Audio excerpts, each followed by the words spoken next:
Hey guys, welcome back to the channel. This is the House of Law and I'm Attorney Al Jumrani. Welcome to the continuation of our property law lecture series. And in this video, I will talk about ownership, accession, and co-ownership. Now, this is a follow-up video, so I advise that you watch the first video so that you will have a basic understanding of property. You can watch the video right here, or you can check the link in the description box below. Oh, by the way, I'd like to promote my last video. I made a video on sexually transmitted infections and the law. Medyo mababa views natin doon, so most probably you haven't turned on that notification bell. So, i-turn on nyo na yung notification bell right now so that next time when I upload a video, you'll be able to watch it. Now, maybe the topic was quite sensitive, but you will find it very objective and who knows? Of course, I'm not saying na baka magkasakit kayo, but I mean, who knows, the topic may be asked in the bar or in your exams in law school, or maybe someone dear to you will ask you, and so it's best that you have knowledge on STIs and the applicable laws, and you will never know. Someone close to you might have that problem, so at least you'll be able to help them and make them feel better about it. Okay, because STIs are not life-threatening diseases anymore. Okay, and my advice is always put aside your morality over that issue, because we have to think of the disease as something to be treated and the person as someone who deserves empathy and understanding. All right, so like always, I'm inviting everyone who's watching this video to subscribe to my channel. If you enjoy this video, please hit that like button and say hi in the comments below. All right, so this is ownership, accession, and co-ownership. Let's begin.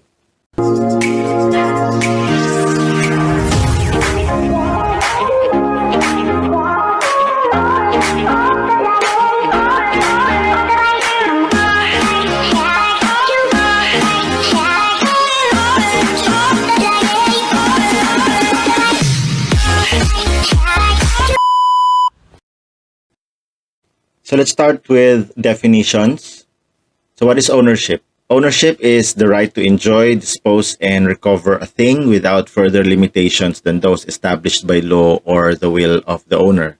Now, from this definition, you will have this or find these incidental rights. So first is the right to enjoy. And this right to enjoy includes possession, use, the right to the fruits, as well as the right to exclude others. Now also, relevant or incidental to ownership is the right to dispose. And this includes the right to destroy, the right to abuse, the right to alienate, the right to transform, and the right to encumber. Now lastly is the right to recover, which is done through any of these actions. First, action interdictal, which is the summary action to recover possession of the property, meaning ejectment cases. Also, action publicana, which is a plenary action to recover possession of a property based on the right of ownership. And lastly, action reivindicatoria, which is the plenary action to recover ownership of a property. Okay. Now, if you haven't taken remedial law yet, you'll know more about these remedies in remedial law, particularly civil procedure. Also, if you have already taken remedial law, I suggest that you review this topic so that you will better understand ownership and how ownership is a basis or a cause of action for these actions. All right. Now, speaking of possession, remember these doctrines laid down by the Supreme Court. First, in De Leon versus Public Estates Authority, the Supreme Court held that if a court of competent jurisdiction declared that a property is the owner of a property, it follows that the owner is entitled to possession. The delivery of possession is included. Okay, so possession is like an accessory right. So whoever has the ownership, they has the possession. So possession follows ownership. Also in Abobon versus Abobon, the Supreme Court held that whoever held a Torrens title in his name is entitled to the possession of the land covered by the title. Possession, which is the holding of a thing or the enjoyment of a right, is but an attribute of their registered ownership. All right. Okay, now, as you will remember in the definition, these rights incidental to ownership are subject to certain limitations. So what are these limitations? The limitations are as follows. So first, the specific limitations imposed by law. For example, easement of waters and right of way. Now, with respect to the right of way, yes, we will discuss easements later in another video. So watch out for that. Basta sunod lang, follow lang talaga ito sa channel na to para hindi nyo ma-miss yung mga videos, no? So, at this early, I'd like to state that the right of way can be both voluntary and legal. So, this easement provided by law, okay, is what we call legal easements or legal right of way. Now, the other limitation on property or limitation ownership are the general limitations imposed through the inherent power of the state, meaning restrictions imposed by the state's police power, power of taxation, and power of eminent domain. So police power, if you will recall, is the power of the state to regulate certain activities, certain rights. So if you want to, let's say, use your car, then the police power can restrict how, when, or how much, okay, you can use your property or how long you can use your car, because that is for a purpose of regulating your right with respect to the rights of others. Now, power of taxation is the power of the state to raise money, and this power is usually imposed on not rights but privilege. And in some cases or in some instances, the right to property is actually a privilege, okay, to own property or to use property. So, for example, real property taxes are imposed on the privilege, okay, to use your property, introduce improvements into that property. So, tinatax yan ng bansa, no, ng gobyerno. Now, lastly is the inherent power of eminent domain. Ito yung expropriation.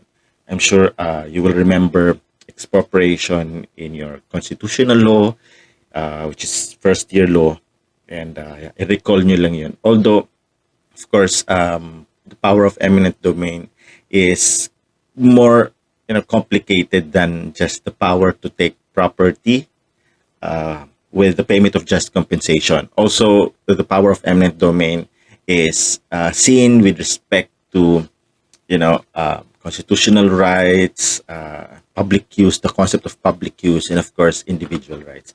Medyo komplikado siya, no? But this is perhaps the most seen, no? Yung obvious na power, no? Kasi nakikita nyo sa mga kalsada, pagka nag-expand na, nag-widen na ng kalsada, a power of eminent domain.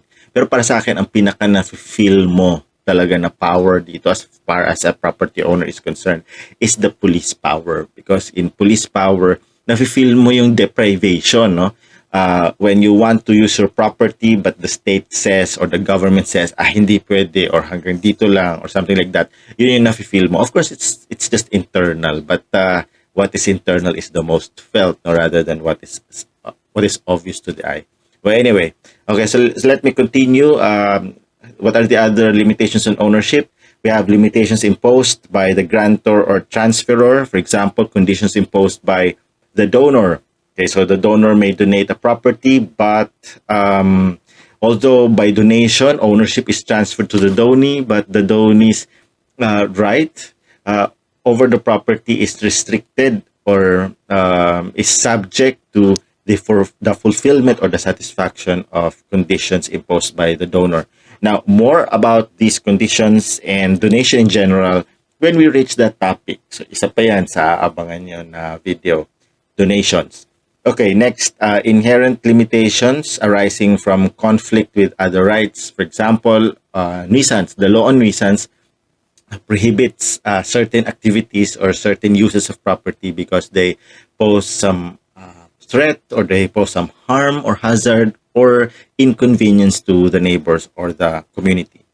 Okay, next are limitations imposed by the owner himself. So as an owner, you impose or restrict the use of your property for the benefit of other persons. For example, yan na yung lease contract and also voluntary easements. So by the way, sa lease contract, I have a video on lease. So you could watch that. No, I will put the link up here and down in the description box so that you will be notified. So that you will learn more about this law. Ayan, medyo na-memorize na natin yung spiel natin. Okay, anyway, let's proceed. So what are the doctrines of ownership? And these doctrines are very helpful, especially when there is a clash between the interests of the state or interests of the public, meaning the community, and of course the rights of the owner. So in all these doctrines, or in the discussion of these doctrines, it involves balancing of interests. Okay, so what are these doctrines? Let's start with the doctrine of self-help. Now, it is based on the right to self-defense. Okay, so if you can defend your life and your health, you can also defend your property. So what are the requisites of self-help? So number one, there must be actual or threatened physical invasion or usurpation. So physical invasion or usurpation. Can this include, let's say, an action to recover the property through an action publicana or an action revindicatoria? Well, you have the right, if you are the property owner or you are the possessor, you have the right to respond or to answer the complaint. But the doctrine of self-help pertains to physical force. Okay? This is not legal force. No? So the doctrine of self-help presupposes that the owner or the lawful possessor of a property can use such force necessary to repel an intruder or someone who threatens to take the property from the lawful possessor or owner. So physical force. The filing of a response or the filing of an answer to an action to recover the property is not under the doctrine of self-help. It's a natural right. It's a natural reaction to such action. I mean, to such remedy filed by another. Okay, so basta physical, ano lang to, yung may papasok sa property, ganyan, no? So, you cannot use physical force against someone who just filed an action to recover property against you. Okay, next, reasonable force is exercised. So, the keyword here is reasonable. So, what is reasonable will depend upon the circumstances. Okay, I will not dare to speculate, no, because ultimately it's the court who will decide if the actions resorted to by the owner are sufficient and are reasonable to repel the intruder. Now, also the force is exercised by the owner or lawful possessor. Okay. Well, also included na dyan yung agent ng owner or lawful possessor. Who are these agents? Siyempre, for example, security guard, driver, house help, ganyan. Okay. Now, there is no delay in the exercise. I mean, the concept of self-defense is that it must be immediate reaction to the threat, no, or to the harm. So, hindi pwedeng nawala na, natapos na yung intrusion, lumabas na yung tao, tapos saka mag-react yung owner or lawful possessor. Because again, in your criminal law, self-defense requires that there is a continuing aggression. So, pag tumigil na yung aggression, then the alleged victim or the property owner now becomes the new aggressor. So, hindi na siya self-help or self-defense. Sarap ng interrelation ng mga batas. Okay. Now, the right to enclose is the right to erect fences or walls to exclude others. Now, back in the day, sabi ko, bakit ganun ang mga bahay parang automatic naglalagay ng bakod? I remember my parents immediately invested on putting up fences or constructing a fence over our property. So sabi ko, bakit inuna yan? Ba't di nila inuna muna yung pool? Really, magkakapool. Ayan, anyway, so sabi ko, bakit ako fence agad? Di ba pwede ayusin mo natin yung garden, magpa-landscape tayo, ganyan, or gumawa muna tayo ng extension ng bahay, ganyan. So, my dad explained na, yeah, we have the right to enclose this property. Although, syempre, dating kasi, pagka may bakod ka, I mean, especially in a subdivision, di ba, parang okay, magkakilala naman kayo, it's a peaceful subdivision, pero bakit kailangan mo magbakod, no? Mukhang praning lang kaya ka nagpabakod, parang ayaw mo may sumisilip, ganyan, or worse, iniisip mo na may magnanakaw doon sa neighborhood mo, ganyan. But it is a right, and a right may or may not be exercised. No, so if you want to exercise it, good. I mean, that's a right. But if you don't want to exercise it, no one will force you to exercise it and put up a fence.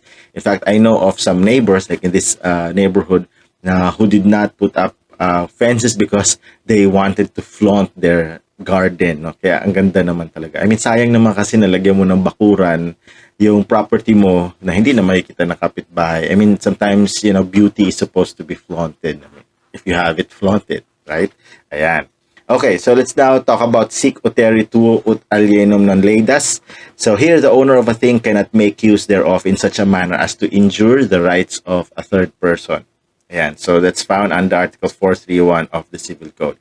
I mean, this is very basic civility. If you want to use your property, make sure that you don't inconvenience other people. No? So, ano namang situations ba applicable to? Well, halimbawa, when you want to construct a house or when you want to expand your house, no, make sure that you don't encroach on the property of another person. Also, kung meron ka mga runoffs, sabihin mga waste, then make sure hindi naman napupunta sa kapitbahay mo. Now, what else? Well, the simple inconveniences like videoke. Yan. So, kung halimbawa, when you want to make use of your videoke and you want to sing your heart out, no? So, make sure na hindi naman na-injure, hindi naman na-inconvenience yung kapitbahay. I mean, yeah, videoke is meant to be for those who can't sing. Yung mga sintonado, no? I mean, notice yung mga masyadong magaling ng kumanta, hindi naman masyadong nag-video, okay, no? I mean, I came from a neighborhood, I mean, previously, no, na talagang sobrang uso-uso ang video, okay? Hindi ko alam kung hanggang ngayon, no? But, kasi ngayon, ang mga tao nasa bahay na, so for sure, irritant na or maybe because nasa bahay na ang mga tao, madalas, kaya lagi sa nag-video, okay? But, okay, so dito din, ganun din, nagkaroon ako ng kapitbahay na lagi nagbe-video, okay. Hindi naman ganun kagandahan yung boses. Tapos ang lakas ng loob mag-video, okay. So, ayun, mukhang nireklamo na. I remember, may nagreklamo sa guard. So, sabi ng guard, hanggang alas 10 lang daw ng gabi yun. So, gusto nung tinanong ko, alas 12 pa ng tanghali, Ibig sabihin talagang susulitin talaga yung ordinance. No? So may ordinance kasi, di ba, na hanggang alas 10 lang. So, the problem is, not everyone knows this principle. I mean, this is not supposed to be a sanction, no? Kasi mahirap yung hihintayin mo na pupuntahan ka ng law enforcer to remind you of Article 431. This is something that is supposed to be voluntarily remembered. If you are a property owner, you should remember this principle, and every day when you want to use your property, make sure that you are using it fairly and in consideration of the rights and welfare or convenience of your neighbors. Ayan. So, sic uteri tuo ut alienum non leidas. Baka itanong yan sa bar, baka itanong sa exam. It could be asked simply as, what is the meaning of this term, or what is the translation of this term? Or maybe this will be asked by way of a situation. So if it is asked, gamitin nyo lang itong principle na to and you will get points. If not just the minimum, at least you will get if not the full credit, maybe you will get the minimum. Okay, next is the doctrine of state of necessity or incomplete privilege. So what is this? So the owner of a thing has no right to prohibit the interference of another with the same if the interference is necessary to avert an imminent danger and the threatened damage compared to the damage arising to the owner from the interference is much greater. Okay, explain ko na lang by a situation. You are a property owner, naka-enclose ang property mo, may fence ka, laging nakasarayan, ganyan. Saka wala, walang nakakapasok na tao. But under the doctrine of state of necessity or incomplete privilege, you are to allow temporary intrusions into your property or temporary inconveniences. Hindi kailangan pumasok sila sa property mo, pero yung inconvenience. Why? Because there is some danger, or the neighbor is experiencing some emergency. So because property is a social function, you cannot own and use your property in isolation of the rights of others. So you have to be considerate. So pag kailangan, the neighbor might enter your property temporarily in order to avoid damage or injury or harm happening within his property. Now, this is also applicable to the state. So the state can enter your property and temporarily take control of a portion of your property. Like, example, magtatambak ang government ng property in the meantime, kasi halimbawa merong ng issue sa kalsada or something. Basta ganun. So gets nyo na yun. Okay, so that's the doctrine of state of necessity or incomplete privilege. So hindi ka absolute king, if you will, dun sa property mo. You have to allow a few inconveniences because someone else is suffering a greater harm or damage than yours, no? Or than you. Kasi yung damage mo doon is yung intrusion lang naman eh. 'Di ba? Inconvenience mo lang yun eh. Pero doon sa kapitbahay mo, ang harm or ang damage niya doon is, halimbawa, gumuguho na yung bahay niya. Ganyan. Hindi mo papasukin. And, halimbawa, katulad ng pagka may mga calamity, ganyan, no? Although your house is not supposed to be an evacuation center, but then, if yung mga kapitbahay mo ay nalulunod na sa baha, ayan, under the doctrine of state of necessity or complete privilege, dapat pinapapasok mo yun. Okay? Alright. Now, next, surface and subsurface rights.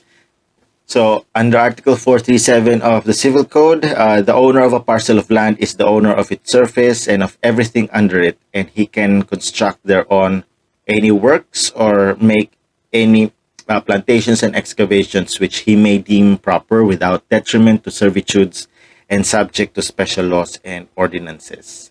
All right. So, you own the surface as well as everything under it hanggang dun sa core ng earth. Well, of course, syempre, meron na tayong mga restrictions, no? Okay. But as far as you are allowed, no? For example, you can drill and then make a water source, like ang tawag ata dyan, artesian well, pwede yun, that's allowed. But as far as aerial navigation, airspace pala, ayan, the same article provides that the property owner must comply with requirements of aerial navigation. So, yung height ng building mo, syempre, depende yan sa local regulations.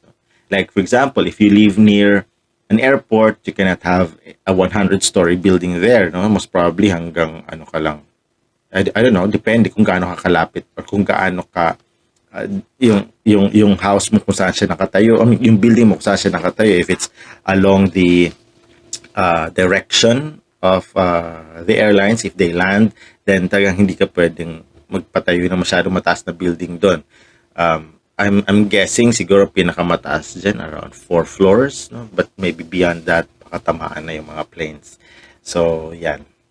Okay, now let's talk about hidden treasures because we've been talking about subsurface. So, if you are, let's say, the owner of a property, can you drill? Yes, you can drill, but what if may hidden treasure? So, do you own that hidden treasure, or does it belong to the state, or does it belong to the person who hid these treasures? Well, first, hidden treasures are, or a hidden treasure is defined as any hidden and unknown deposit of money, jewelry, or other precious objects, the lawful ownership of which does not appear. Okay, so if halimbawa it is known na ito kay Yamashita, if you remember the Yamashita gold, no? Or the Yamashita treasure, I mean, bata pa ako, lagi na lang yan. In fact, I remember there was this movie by Gestoni Alarcon. Oh, diba? Kilala niyo pa ba si Gestoni Alarcon? Paki-comment nga down below kung kilala niyo si Gestoni Alarcon. Because if you do, that speaks of your age. No? Anyway, so, yung Yamashita treasure na yun, it became a myth No, it became an urban legend, and so every treasure hunter in the Philippines is looking for that hidden treasure of Yamashita. But since known ang owner, can you still call that hidden treasure? Well, syempre hindi na, no? I mean, following this very conservative definition of hidden treasure. But if you come to think of it, meron tayong sinasabi na finders keepers, no? So halimbawa nawala, tapos and then syempre pag nakita ng iba, then kanya na daw, no? Kaya finders keepers.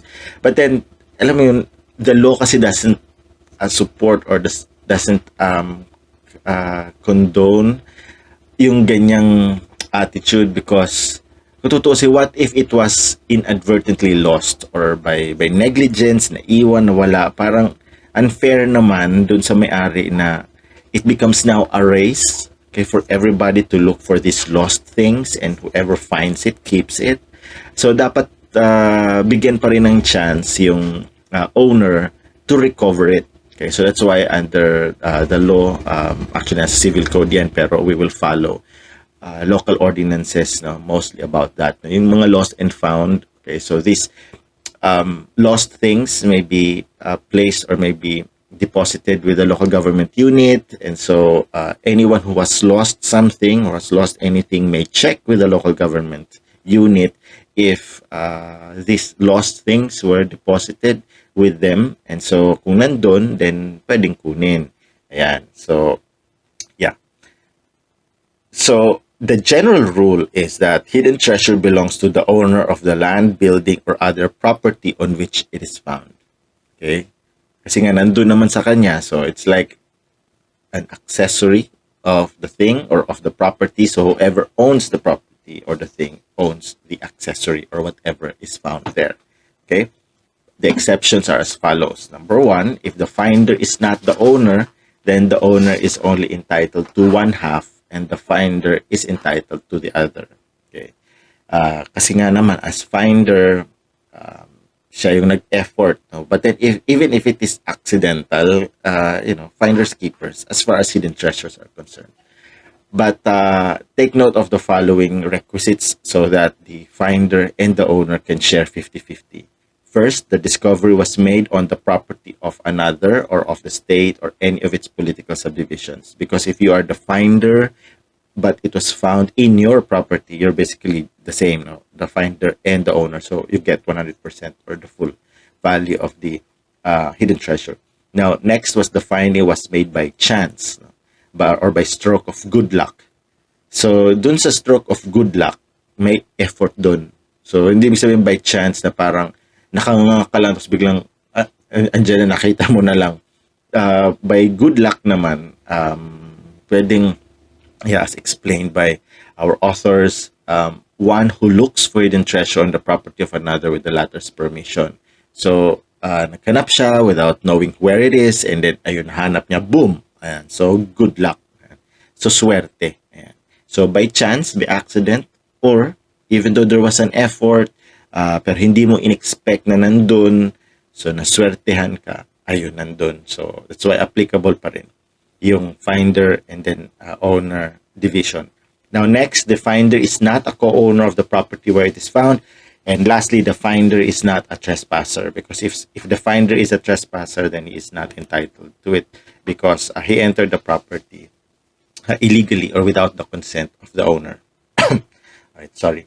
Now, note, under the family code, if the finder or owner of the hidden treasure is married, that or his share, whether the 50% or the 100%, if finder plus owner, isang tao lang, shall be considered conjugal property and not exclusive. Notwithstanding the fact na that was found by chance, no? So that's very specific. Actually, although it says conjugal property, we also apply this to community property. So the share of a spouse in the hidden treasure shall go to the conjugal partnership as well as the absolute community property. All right, now let's talk about accession. Okay. Now, by the way, if you have questions on hidden treasure, no, but don't ask me if I know of some places where there are hidden treasures. Kasi hindi ko alam kung saan yan. Pero believe me, when I was in law school, so alam niyo na kung saan. Okay, so in this place, may mga lugar dyan na may mga diggings. In fact, I met someone who had some diggings there at itinuro niya sa akin. Pero at that time, wala pa silang nahahanap. No? So, but I saw, firsthand how it is and the effort that's put into it just to look for these hidden treasures. So, ayan. I don't know kung buhay pa po yung yung treasure hunter, and I don't know if the hidden treasures have been found na, but I had this very unique and special experience of seeing the operations, no, to look for these hidden treasures. It's like, something taken out of a Hollywood movie. Talagang grabe with all the tents and all that. Ayun. So, basta hindi ko na masyado i-share yung mga details. But anyway, so yeah, if you have some questions on hidden treasures, especially, the law on hidden treasures, just comment them down below. All right, next, accession. So accession is a right by virtue of which the owner of a thing becomes the owner of everything that the thing may produce, or which may be inseparably united or incorporated thereto, either naturally or artificially. Yeah. So there are two kinds of accession. So we have accession discreta and accession continua. Okay, first let's discuss accession discreta. And under accession discreta, the owner of the principal is also the owner of the fruits. So basically, accession discreta is the most common because it applies to all properties. And there are more modes of accession discreta than there are in accession continua.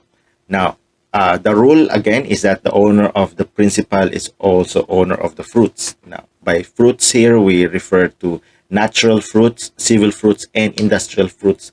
Natural fruits are those that are produced by the land or by the animals in that land, no, or grazing in that land, if you will. And also we have civil fruits, which are income from the value of the property. Now, industrial fruits are the products of human labor or human activity in that land, no? So, or in that property. So, for example, meron kang factory or meron kang warehouse dun sa property na yan. So, anything that is produced there is called industrial fruit. So, the owner of the principal thing owns all these fruits, okay? But there are exceptions. So, for example, possession by a possessor in good faith.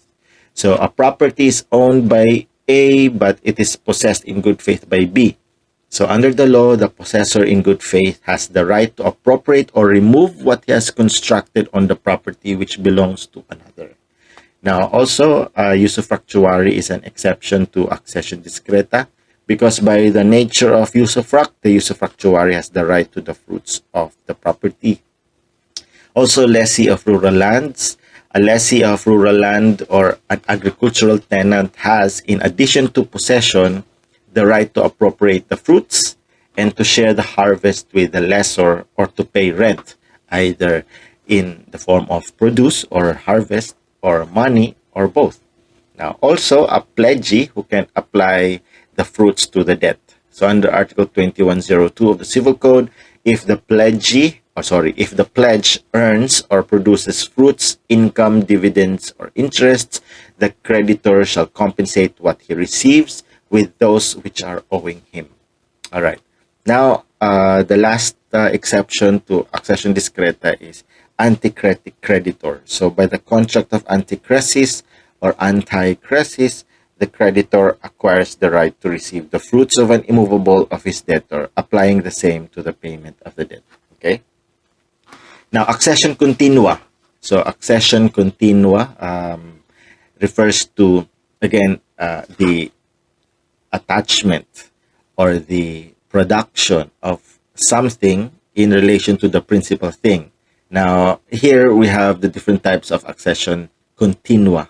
So, with respect to real property, we have accession industrial, which includes building, putting up buildings, and then also plantings and sowings, and also accession natural or natural. So these are the alluvium, avulsion, change of river course, and formation of lands. Ayan.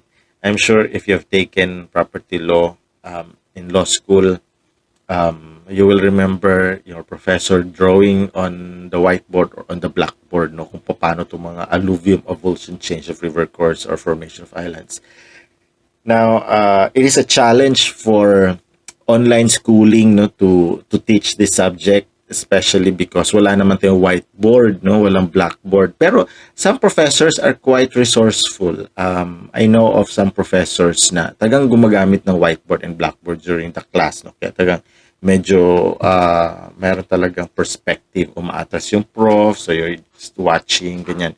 Tapos ayun, so nagdi-discuss. Just like how our high school and some college professors do it, no? But this is, of course, unusual, no? Especially because sa law school, more on concepts tayo, tapos more on cases, more on imagination tayo. Pero pag ganito, kailangan mo talagang dinidiscuss, kailangan mo ini-illustrate. Ganyan. Okay, anyway. Now, with respect to personal property, here are the different modes of accession continua. So we have adjunction or conjunction, which includes the union of two things belonging to two different owners forming a single object.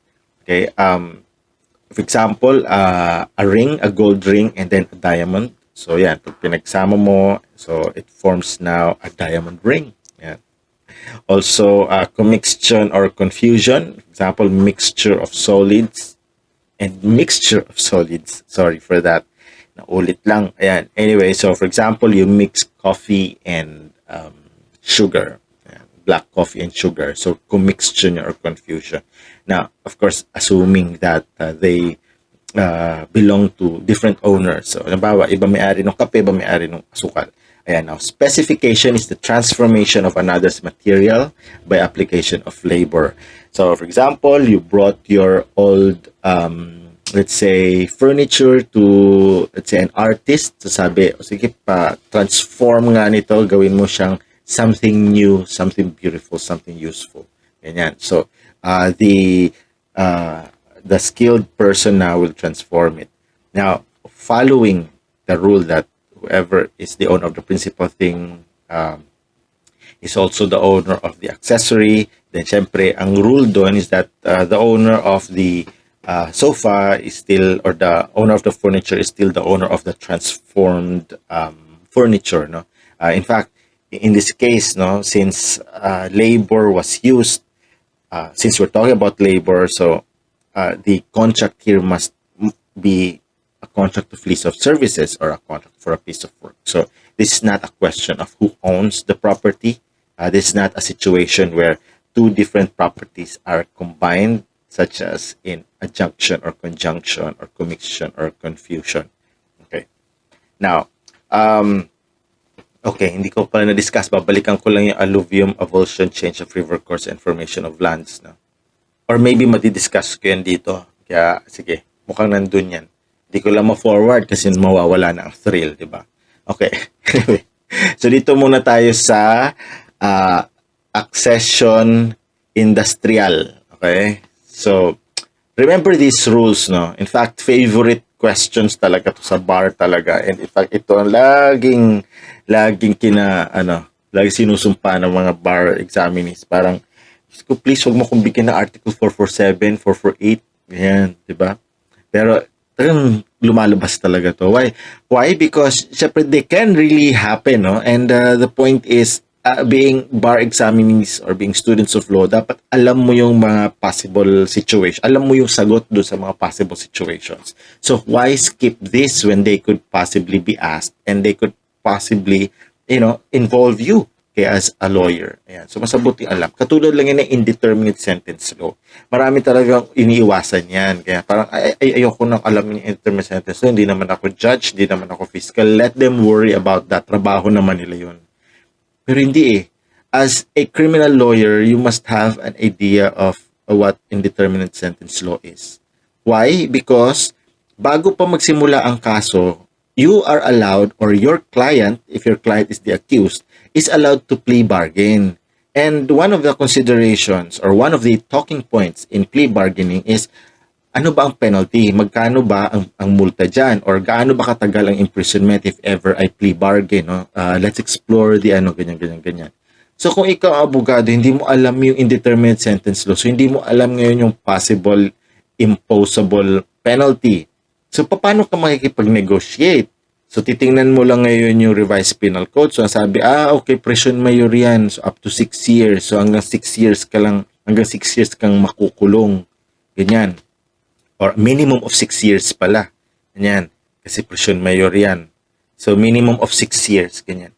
But then, when you know indeterminate sentence law, then you can tell your client na posibleng bumaba yan. In fact, if all goes well, no, ibig sabihin walang mitigating or in fact, kung mayroong mitigating circumstances, kailangan mas alam mo paano yung application ng degrees, no? Tapos, pag alam mo na yun, nakuha mo na yung basic rules under the revised penal code doon sa fixing of the periods as well as the imposable penalty. Tapos gagamitan mo pa ng indeterminate sentence law. So, mas bababa pa yun. So, with that knowledge at ma-explain mo yun sa kliyente mo, then at least your client can make an intelligent decision. Ano ba, itutuloy ko ba? I mean, mag-plea bargain ba ako o hindi? Kasi pag nag-plea bargain ako, what if mas mataas ang penalty? While if hayaan ko na lang i-prove, I mean, besides, your client could still be acquitted because the prosecution fails to establish the guilt by reasonable doubt. So, di ba, 50-50, 50 for acquittal and 50 is in case your client will be convicted with the indeterminate sentence law, ito lang yung penalty. But then kung nag-plea bargain ka na, tapos without alam mo yun, studying indeterminate sentence law, guilty ka na, may record ka na, so wala nang chance of acquittal doon. Tapos baka yung penalty dito sa plea bargaining, mas mataas pa doon sa imposable penalty pag na convict ka ng court. So kaya importante yun. So huwag nyo iwasan ang indeterminate sentence law. I know you're asking, sana makagawa naman si sir, makagawa naman siya ng video on indeterminate sentence law. Actually, may nag-request na, no? May nag-request na. So, actually, naka-line up na yan.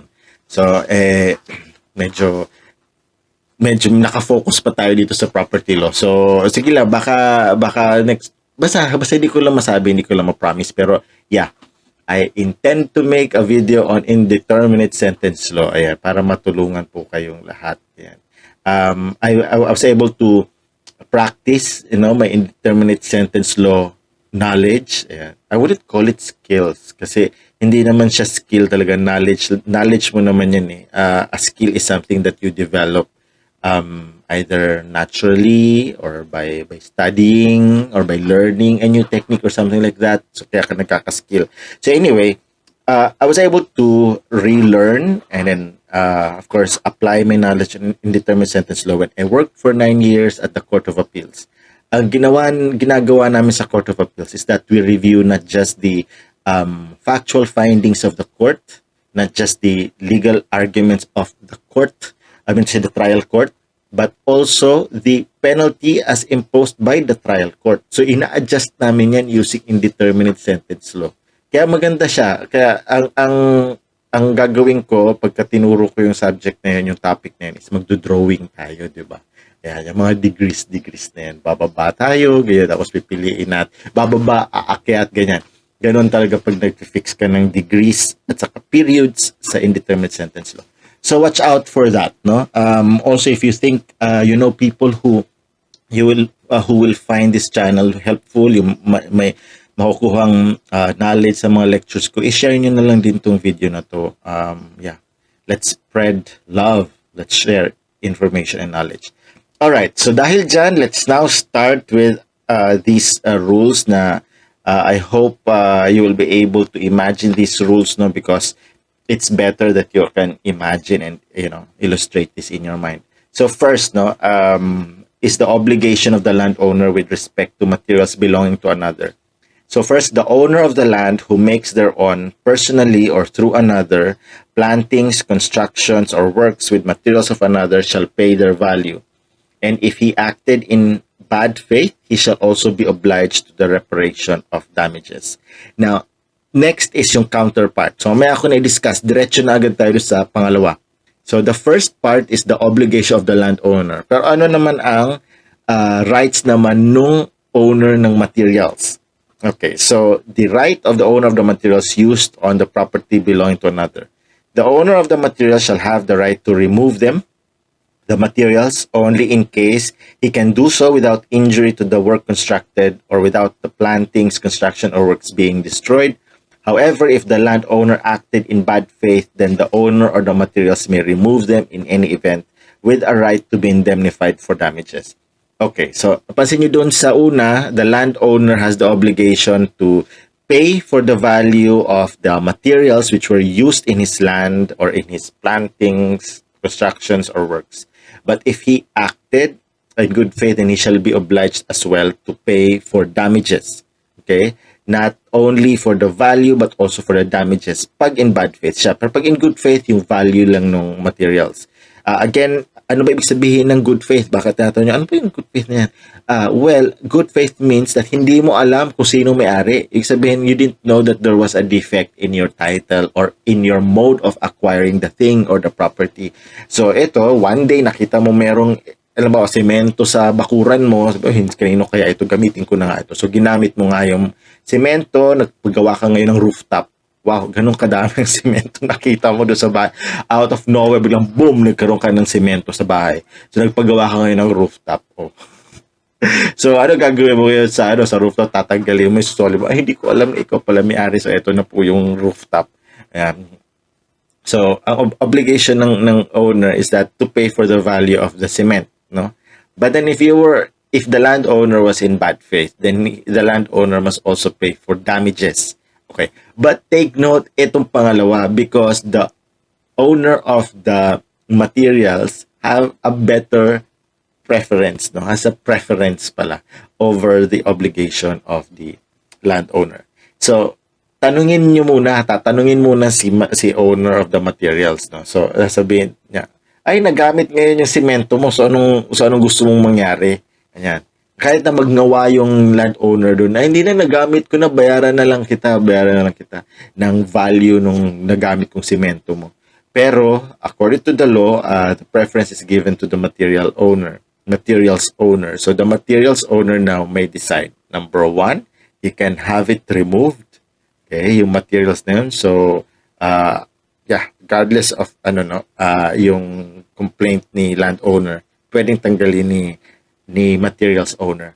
The only restriction is that if tanggalin yung materials na yon, how will that affect the building? If the building will be destroyed or if the construction, planting, or works will be destroyed, then hindi niya matatanggal ngayon yung materials. Now, if, however, the landowner was in bad faith, pwede niyang tanggalin yon, no? Pwedeng tanggalin ni materials owner yun kahit na masira yung building. Okay, so you have a situation whereby the landowner would want to just pay for the value. Also, if he was in bad faith, he could be, of course, adjudged for payment of damages. Pero, andyan naman yung materials owner who has a preferential right. So, pag pinili ni materials owner na tanggalin and at the same time ask for damages, walang magagawa si landowner. Bakit? Bad faith siya. So, bad faith is the opposite of good faith. Sa good faith, hindi alam ni landowner kung kanino yung materials na yon. But in bad faith, alam ni landowner kung kanino yung materials na yon. Hindi siya nagpaalam, ginamit niya. Ayan. So, yan ang napala mo. Pwedeng tanggalin ni materials owner at the same time, pwede rin siyang humingi ng damages against you. So, nasira na nga yung property mo, okay? Nagbayad ka pa ng damages dun sa may-ari ng materials. So, what is the lesson to be learned here? Magtanong ka muna, huwag yung mag-a-assume ka na. Diba? Huwag kang mag-a-assume na kayo. Magtanong ka muna kung kayo ba talaga. Okay, next. Now, let's talk about Article 448 and Article 449 of the Civil Code. And both articles contemplate a situation where there is a builder, planter, or sower, whether in good faith or in bad faith. So, we will discuss them together. Let's start with the right of the landowner to appropriate the works, sowing, or planting. So, here, the owner of the land on which anything has been built, planted, or sowed in good faith shall have the right to appropriate. Ibig sabihin, the right to own whatever is planted or built on the property with the obligation to pay the indemnity for necessary, useful, and ornamental expenses. No, that's basically paying for the value of what is built, planted, or sowed. Now, there is payment of indemnity because the builder, planter, or sower is in good faith. Now, if it was in bad faith, then of course we follow the another rule, no? Pero mamaya na yan. Next is the other right of the landowner. So in lieu of appropriating or buying the construction or what was planted or sowed on the property, the owner of the property may oblige, okay, the one who built it or the one who planted or the one who sowed on the land to pay for the price. Meaning to say, bilhin nung builder-planter or yung sower magbayad ng rent. Okay? Basically, when you sow kasi when parang you're planting, no? Tapos with expectation of harvesting them. So, magbabayad ng rent. So, parang lalabas maging agricultural tenant ngayon si sower. Okay, so that's another option. Instead of the landowner appropriating what is built, planted, or sowed with payment of indemnity, the landowner may sell, okay, the entire property, okay, yung property niya, okay, dun sa taong nagtanim or nag-construct dun sa property.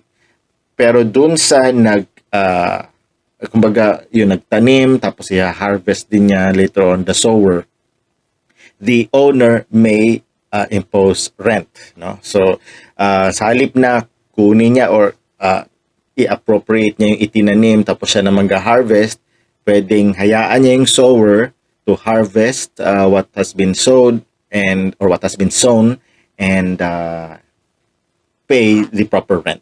Okay, but okay, may limitation dito sa option na to, no?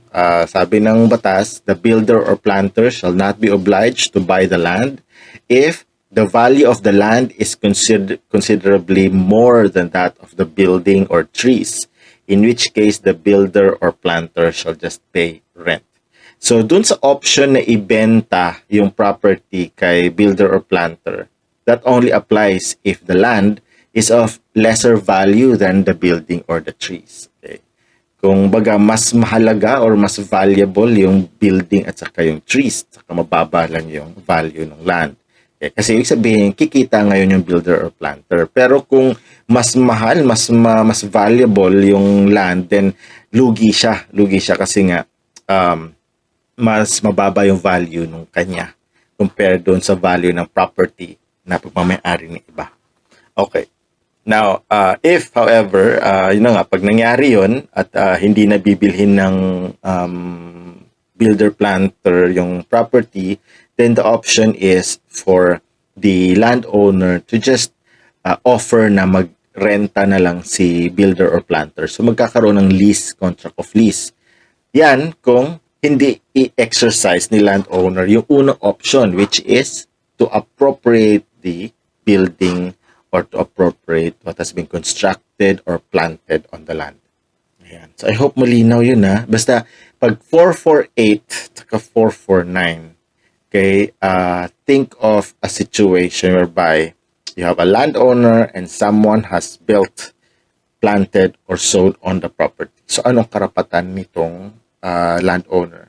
So, si landowner, wala siyang ginawa, hindi siya nag-enter into any contract of lease or contract of construction. Basta, passive si landowner, tapos si builder, planter, or sower ang pumasok doon, nagtanim, ganyan.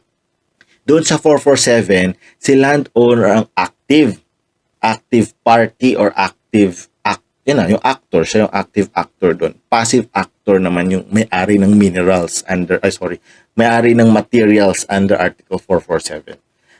Hayan, okay. Next is, ito na yung bad faith, no? So, the builder, planter, or sower in bad faith loses everything. He who builds, plants, or sows in bad faith on the land of another loses what is built, planted, or sown without right to indemnity. But note the following. the BPS in bad faith is entitled to reimbursement for necessary expenses. Kahit na in bad faith siya, but he is still entitled to necessary expenses. And these necessary expenses were for the preservation of the thing. So, tatanungin nyo, bakit ganun? Di ba bad faith naman siya, di ba? Yes, he was in bad faith. He loses what he has built, construct, planted, or sowed. But because this BPS in bad faith also preserve the property. Kapag gumastos din siya para dun sa preservation ng property for the wear and tear of the property, nakinabang or makikinabang din yung landowner. So kaya it is but fair that the landowner must reimburse the BPS in bad faith for the necessary expenses. Kasi kung hindi niya ginawa yun, then the landowner will be guilty of unjust enrichment. All right, now going back for purposes of recall, bad faith is when the building, planting, or sowing is made knowingly by one on land not belonging to him and without authority.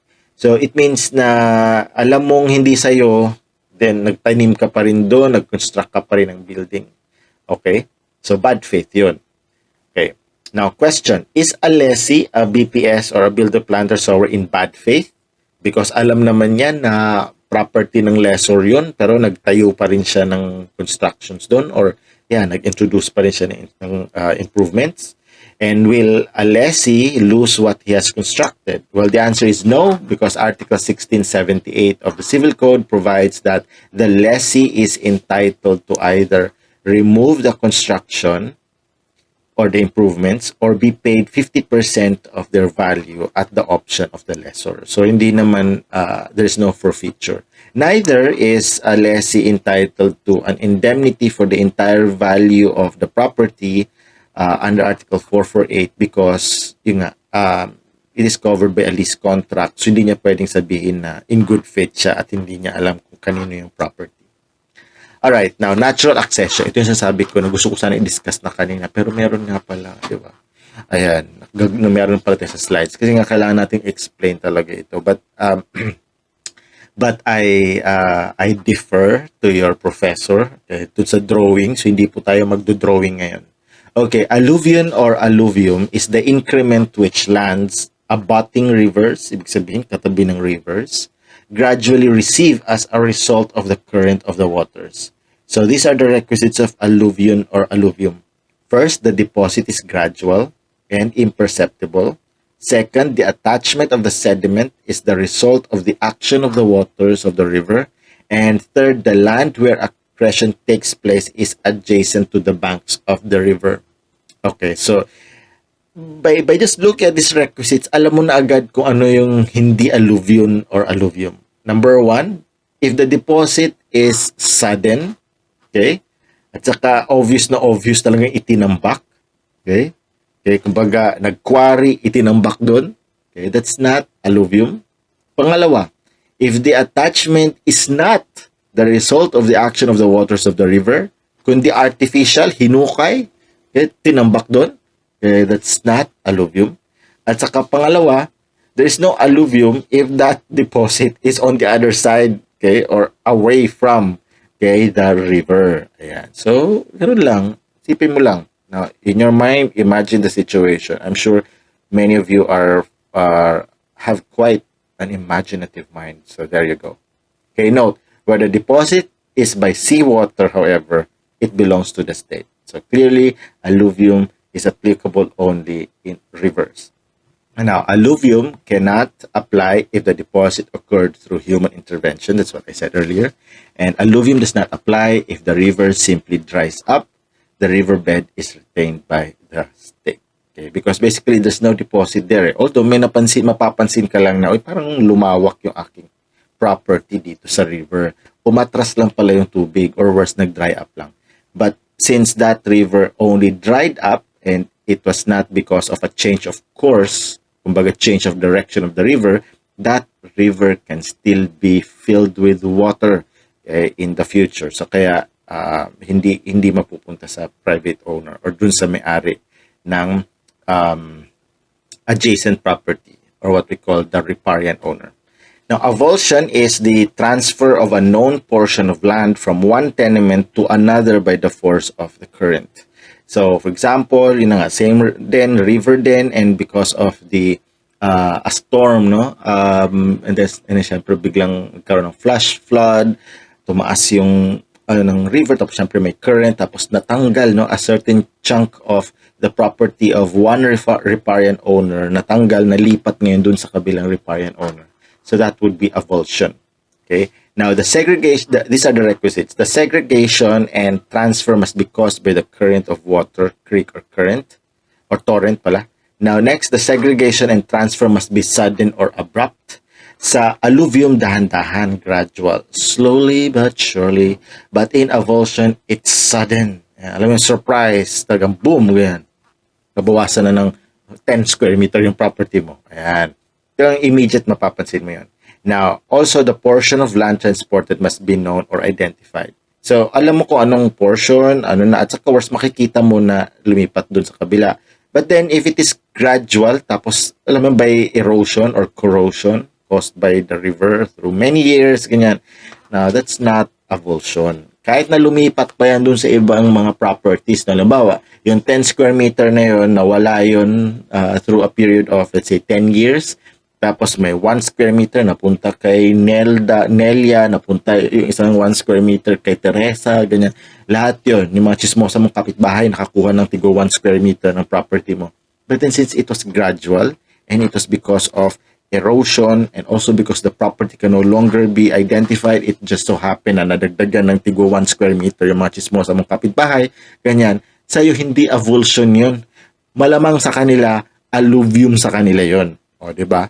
So, yun. Anyway, imagination. Okay, next. The original owner remains to be the owner of that portion that is transferred or attached. Okay, this is assuming that it is an avulsion. Huh? However, the said owner must remove the transported portion within 2 years to retain ownership. So, unlike in alluvium or alluvion, na the riparian owner becomes the owner of the additional property attached to his property, in avulsion, kung kanino napunta yung property, hindi siya ang may-ari. Yan, kahit ituro pa niya, ayan, nakikita mo yan, hindi akin yan. O tama ka, hindi talaga sa'yo yan. Okay, kasi nga, dun yan. Kung kanino nanggaling yan, kanya yung avulsion na yan. But then, take note na merong period ng 2 years, okay, yung dating may-ari to get it back. So, syempre, dapat siyang gumastos, no? Kung kailangan para ibalik ngayon yan, yung property na yan, yung, let's say, the 10 square meter, to take that back and have it returned or attached doon sa property niya. So, how do you avoid that? Wala po akong bahay sa river, no? Pero meron sila nilalagay na riprap. Yan. So, yung riprap na yan, yan yung nagpapapigil doon sa paglipat ng properties. Pero, syempre, with the riprap, hindi ka na expect na magkakaroon ng alluvium. Yan. Because the riprap now demarcates your property from the river, and syempre by the riprap, magfo-flow na lang yung tubig. No? Okay. Anyway, of course, I'm saying the concrete riprap, hindi yung mga kahoy lang or yung mga bakal. Alright. Now, change in the course of the river. So, the abandoned riverbed, ipso facto, belongs to the owner of the property occupied by the river, in proportion to the area lost. So, these are the requisites: that there must be a natural change in the course of the waters of the river. So, natural change yan. Hindi pwedeng artificial, hindi pwedeng may human intervention. Yung bang lalagyan mo ng mga harang para lumipat ngayon yung river. Hindi po pwede yan. That doesn't fall under the contemplation of the law. Because under the contemplation of the law, yung property na dinaanan ng bagong river ay ang magmamay-ari nung dating riverbed. Ayan. But then, kung sinadya mo yan na ilipat dahil gusto mong dumaan sa property mo yung river kasi interesado ka dun sa property na yun, ay hindi po pwede. I mean, interesado ka dun sa dating riverbed na yun, ay hindi po pwede yun. Okay, now next, the change must be abrupt or sudden. So, hindi pwedeng gradual. Kasi pag nag-gradual yan, ibig sabihin, may tendency na it's just going to return. Okay, to, well, hindi naman gradual. But then, hindi naman return to the old bed kasi gradual nga yung change. But then if there was a gradual change, then that means that's just the nature taking its course. No? So, ang contemplation dito is yung sudden change in the course of the river. Okay, now let's talk about formation of islands. Ganyan. So, if formed by the sea, okay, within territorial waters, then owned by the state. Pero if it's created or formed outside territorial waters, then the first occupant. Okay, so si China ba? Okay, the EEZ, by the way, is not territorial waters, ha? Ganyan. So, aral din pag may time. Okay, but just because it is not territorial waters, the WPS or the West Philippine Sea is not for China, okay, to occupy or to exploit, okay, exclusively, no? Hindi pwede. Pwede sana i-share na lang na sa Pilipinas, ganyan. Pero kung tutuusin nga, hindi nga pwede in the first place ang China doon because that's our exclusive economic zone under the UNCLOS or the UN Convention on the Law of the Sea. So anyway, going back, okay, let's not divert our attention dyan sa WPS. Pero ang sarap pag-usapan yan. No? Pero most probably I'll just ang dami kong gustong gawing video. Siguro gawa tayo video dyan. Or what if mag-YouTube live na lang kaya tayo? Pero kaso lang wala masyadong nag-react kasi. Because you don't show your support. Yeah, you don't watch my videos. Ganyan. You just watch it when you feel it. Anyway, sige. In the future, we might. No? I might. Kahit short lang. At least pandagdag kaalaman din.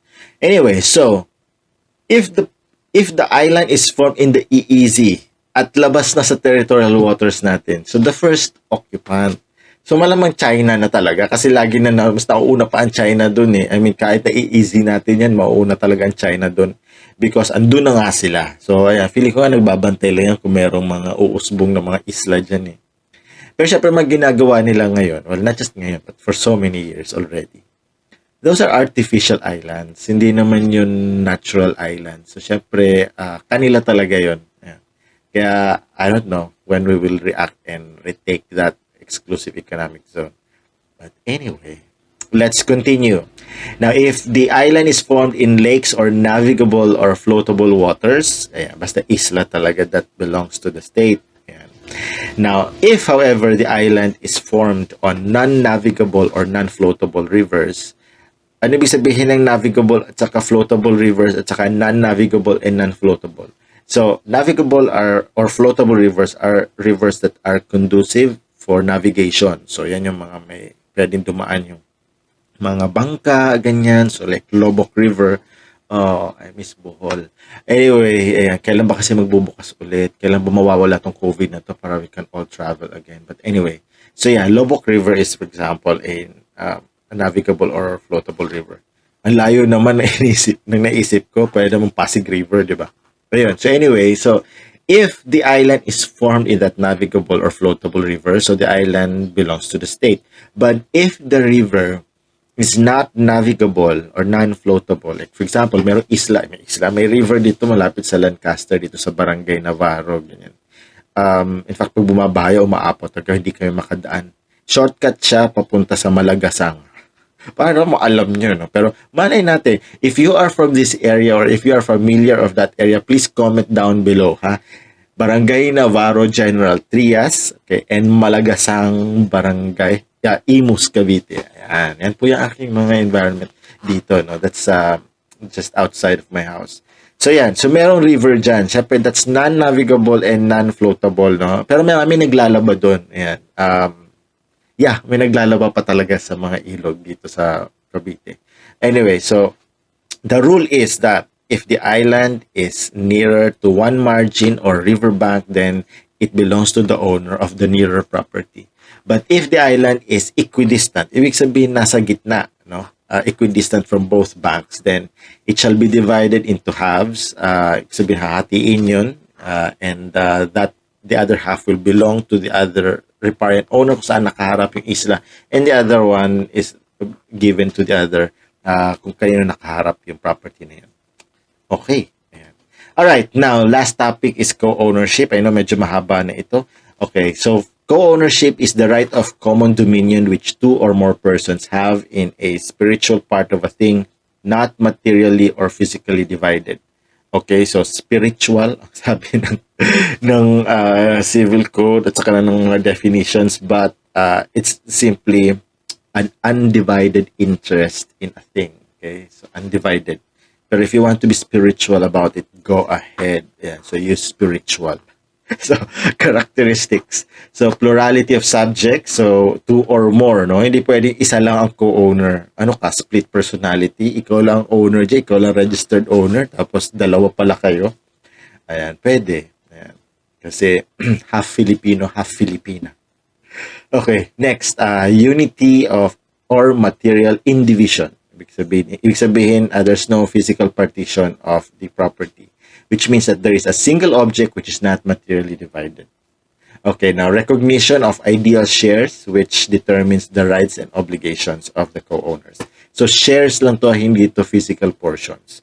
So in co-ownership, pwedeng 50-50, pwedeng equal lahat, kung apat yan, so tigo 1/4, o pwede ding magkaiba ang sharing. Basta dapat merong ideal share, no? And this sharing may be because of the actual contribution to the purchase of the property or pursuant to their agreement. Okay, now how created? It can be created by donation inter vivos. So a donor will, or the former owner of the property will donate the property to two or more. So everyone now, or those two or more persons or two or more donees will become co-owners of the property. Also by law, example would be, syempre by succession, ganyan. Nandun din pala succession. Intestate succession. Yan. Ibig sabihin yung legal succession. Also by occupation, meaning to say possession by two or more persons. Yan. By contract, such as contract of sale. Yan. By chance, for example, discovering hidden treasures, as we have already discussed. 50% to the finder and 50% to the owner of the land. And also by succession. Here, it is testate succession, meaning to say, yung succession through a will.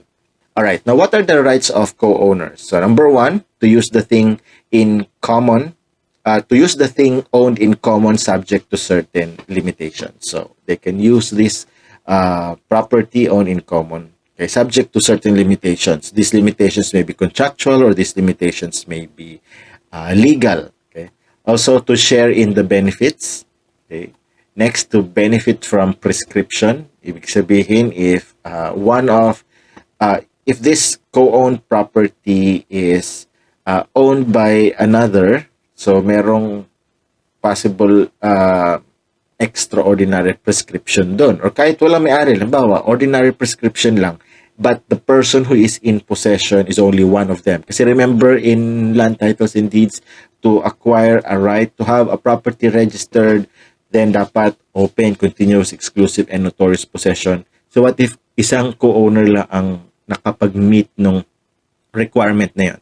The other owners will still benefit even though they were not in open, continuous, exclusive, or notorious possession.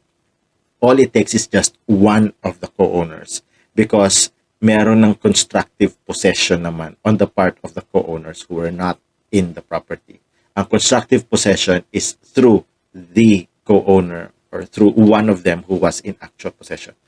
Okay, there you go. Next, to alienate, sell, or mortgage his undivided interest. So a co-owner may sell his interest, may mortgage his interest, may alienate his interest. Now, subject of course to the agreement of the parties. Kasi pwede namang yung mga parties, they will agree na, okay, for the next 10 years while this property is co-owned by us, no one shall alienate, sell, or mortgage his interest. That is to keep the ownership intact for the next 10 years. Because the result of one co-owner selling his interest in the property would be to create a new co-ownership with the stranger. Because the stranger now will just step into the shoes of the co-owner who sold the interest. Okay, but remember your law on sales. Yan, balikan nyo ang ating law on sales, on redemption by a co-owner. So a co-owner or any of those co-owners may buy back, okay, the interest of the co-owner who sold it to a stranger by paying the stranger the value of the interest as stipulated in the contract, or it's reasonable price therefore. Okay, so ibig sabihin hindi conclusive yung purchase price. Okay, so pwedeng yung mga co-owners will offer a reasonable price. So that's legal redemption, and ituloy ko na that redemption should be exercised within 30 days from notice of the sale to a stranger. Okay, next, to substitute another in the enjoyment unless personal rights are affected. So to substitute, hindi ibig sabihin may sale of the interest, rather it is only the material possession or enjoyment of the property. So pwedeng yung property na yun can be enjoyed by a child, a spouse, a cousin, etc. Okay, for and on behalf of the co-owner. Now, the right to redeem the share of a co-owner if the latter sells the same. Ayan na po, nasabi ko na yan. Now, obligations of co-owners. So, first is to share in the charges in proportion to the interest of each in the co-ownership. Kasi yung benefit naman, of course, the benefit would be shared. So, naturally, yung mga expenses dapat shared. Also, to share in the expenses for preservation. Ganun din, share din. Hindi pwede nakikinabang ka lang at hindi ka nakikipag-share sa mga expenses. Okay. Now, what are the modes of extinguishment of co-ownership? So we have the consolidation or merger in one co-owner, like one co-owner acquires the shares of the other co-owner. So wala nang co-owner. Kasi diba, wala nang co-ownership. Diba sabi nga natin, co-ownership exists when there are two or more persons who own spiritual parts of a thing. Yes. Next, acquisitive prescription in favor of a third person or co-owner who repudiates the co-ownership. Ito, i-discuss natin to sa law on trusts. So abang-abang na dyan sa topic na yan. Kung gusto niyo, gawa na lang kayo ng listahan kaya ng mga gusto niyong topics. O yung mga nabanggit ko na, gawa kayo listahan, tapos message niyo ako, i-comment niyo ako, sabihin niyo you're excited to watch the video or you want me to make a video for that. No? Kasi para hindi niyo rin makalimutan. At hindi ko rin makalimutan gawin. Okay, next. Another mode of extinguishment is the loss or destruction of property co-owned. Now, also partition. Okay, so partition can be done extrajudicially or judicially. Now, expropriation, when the co-owned thing is acquired by the state, okay, for public use, but after payment of just compensation. Next is termination of period agreed upon by the co-owners. So, let's say, as I said, kaya nasabi ko, diba, 10 years, kay co-ownership tayo. After 10 years, depende sa usapan nila. They might sell the property after 10 years. Okay, now, sale of property co-owned. Ganun nga. So, if the property is sold, okay, so that property will now become solely owned property, assuming the buyer is just one person. But then, syempre, kung ang buyers mo naman co-own, marami din, so magiging co-owners din yun. So, it will be from one co-ownership to another or to a new co-ownership. But at any rate, this previous co-ownership will now be extinguished because the thing has already been sold. Alright, so that ends this lecture video on ownership, accession, and co-ownership. So, I'll see you in my next video. Laging tatandaan, isip ay buksan, alamin ang batas.